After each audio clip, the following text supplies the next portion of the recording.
the world order question and how it exists in people's minds, is this literally the issue of the evolution of human consciousness? All over the world, people try to work out how it all works from their own perspective. And all they really need to function is today's news to tell them where it's safe to go. The financial news, the politics, the state of current society. Then there is the international picture, as in who is allied with whom, who is at war, how is this changing.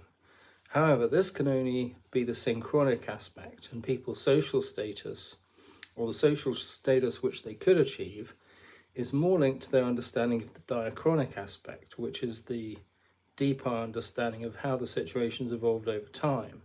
As the higher up we get in society, the more we need to understand how the situation we're in has evolved into what it is today, and this may involve other countries. So think about it. For example, we're in Europe and we can trace the Christian religion all the way back into ancient Judah, which we can then trace all the way back into Egypt. But then there's still the question of Eastern history, which includes the Mongol Empire, China, India, Islam, Turkey.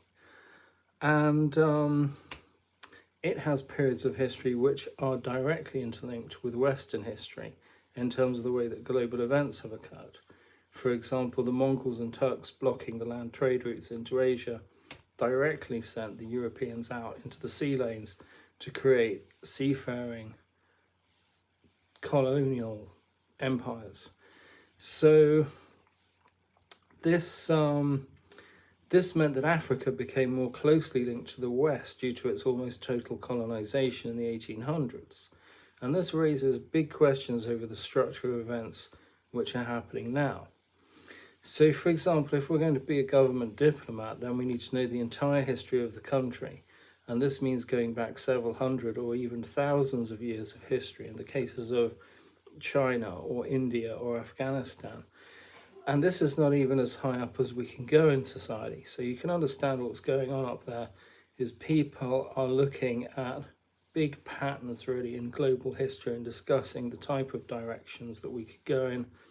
And this is creating a big shelf really that people can't climb over in terms of decision making. And populations then ask this question in their own way. So it's essentially the same question. The problem is that people only understand how it's all evolving in terms of the way then that it's all evolving. So they will come to understand it in the way that things are happening where they are. So looking at some cinematic footage recently of the early 1900s recently, such as Paris, London, New York, Germany, in the 1930s, everyone's looking pretty normal actually. I mean, Germany's not really looking any different to anywhere else because people are just in the streets and they're so busy going out about their business that you don't really see the officials that are controlling the societies, other than the fact that you've got different types of style in different places. The costumes of the better dressed people are slightly more stereotypical of the place and its politics, showing that we are in a situation in which the working people were managed by an educated middle class who are aware of the differences in politics between nations in the creation of very distinctive styles, especially the French who are a bit more fancy than everyone else. And the New York style was to look like a stockbroker, and then the London style was to wear a suit. Then later stuff from the 1960s, 70s and 80s, and then after that we're into user-generated content on the internet, which shows the idea that people are more free to dress however they want and demonstrate their own politics on all social levels. I mean, even punk styles demonstrate that they have an anarchist belief system in a way that wasn't possible, say, at the beginning of the 1900s. Really, I mean, we're talking about the difference between a classy kind of middle class and the upper classes having their kind of higher level that they do everything on. So the working classes never really get to see them except when they're in the horse and carriage. And the workers' clothes are pretty much the same everywhere we go. So the next big change which happens is the space age. And we can see this in vehicle design in the 1980s onwards, and it becomes more common in the 1990s, which goes all the way along with the introduction of computers. And it follows that people should be able to follow the world the way the world changes through the ages in better general terms. We can see predictions from the last century coming true today. For example, the mechanical floor cleaner was sketched out as far back as 1899. A Soviet vision of the future in the 1930s involved high-speed trains which passed through metal coils and were propelled by electromagnetism. Shopping from home with a handheld electronic device which connected to the television, that was predicted in 1956. Navigation systems with a visual street map display in cars was drawn up in the 1950s, and self-driving cars were visualized in artwork of the 1960s. So wherever the situation goes right now, going back to geopolitics again, following from the Trump-Zelensky meeting at the White House on 28th of February 2025, if people are getting the drama of that from the mainstream media, then what's actually going on behind the scenes? In geopolitics, the West seems to be constantly creating the threat that Russia poses a World War III level threat. And I guess this is part of the politics of the whole thing, is that one side kind of battles with the other in terms of rhetoric, in terms of influencing the public and ensuring their military makes all the right decisions in terms of being aware of the dangers involved. But we still have, in proportion to the highly educated leadership, billions of humans with the element that we are not really obliged to understand the whole situation. So that includes world history, the world order today, only that we know enough to be able to function according to present day values. And so the media is playing a lot on this, and politics is playing a lot on this through the media. And it's notable that maybe all sides make constant references to the law, in the sense that the other side is not obeying the law in the place where they are. So they're assuming that the people who live in all these places need to be told what to do in the sense of what they believe is the right way of doing things. So that is to say, the system knows that there are going to be still people who are really behaving more like apes than modern humans, and have built prisons accordingly, because the educated realize that there was a certain point in the way the whole world works, and so you have the middle class whose job it is to manage the working class still, because we're not at the point where everyone's realized what, how it all happens. So in the future we should have better education systems, and instead of just being taught little bits of history, we should actually be taught about the whole of history, and this will create properly educated individuals who can take the highest roles in societies. But right now what we have is a system which is really angled towards creating a rich billionaire class really now, which is really because we have to create new methods of telling everybody who they're supposed to be in different places, and it's creating a real bottleneck really in terms of culture, because people are not really free to go where they want to go and be who they want to be all over the world. So what we all need really is not just to have a complete map of world history, but we need to have confidence that other people are able to understand what we say and who we are in different places. And before that happens, we're just going to have a very kind of divided society between the people that follow the system and agree with the way things are done, and then the people that are against the way things are done. And more people are starting to say, well, why is it fair? What necessary reason do we have? So then the answer to that is, well, God made the world in 7 days and he created it in this way, and this is the way things are supposed to be, and the shape of human societies follows from the shape of the world.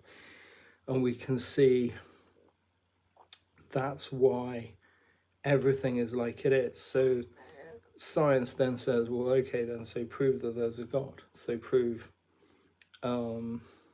that this isn't just the rhetoric which has evolved through society, and in fact science is now explaining society, but people are just still not at a state in evolutionary terms where they can actually appreciate the reality of the situation. So what happens then when the question of the world order reaches tipping point? I think that's what a lot of people in government today want to avoid, because certain societies are radical and revolutionaries and other conservative, and that's just the way the spread of ideas has developed. So talking about the plans that government have, especially when it comes to formulating ideas from very high positions of power, then we're assuming that everybody in the stations below them actually understand what they're talking about. So that's why we have a kind of educated middle class, not a fully educated middle class, but just ones which are educated to the state of nations. And then we can create the sort of change in populations that the world needs to move forward. So it doesn't necessarily have to be a problem, the fact that we've got people simply following along and copying the behavior of the people higher up the chain. So what about the way the whole situation works? As the Anthropocene ultimately implies social equality, it's going to be a case of moving from having most people not knowing what's going on in the world to getting most people to have a good idea about what's happening. And so all this fake news and propaganda is really just part of the stage we're going through, in the sense that we kind of need a bit of chaos really in order to introduce new ideas to people that might be opposed to the fundamental concept of them, and also to kind of stop people from taking up the kind of cause of kind of trying to enlighten everybody to the same thing, because of the proportions in which ideas are going to bounce off each other in different places in different ways.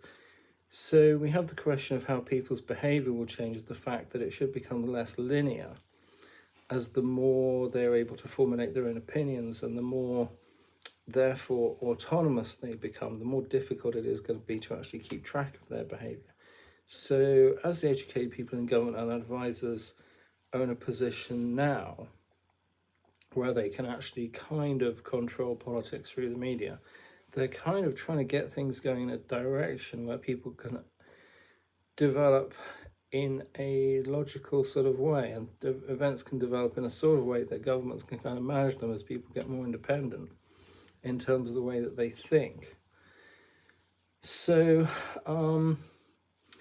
back to the Russia-Ukraine war again, and we can understand the way that the US has sided with Russia because of the need for global politics to move forward, regardless of the problems we have, because of the timescale pressure, in terms of the fact that if you've got a world heading into the Anthropocene, it's going to be a very slippery slope towards anarchy if the superpowers don't get on.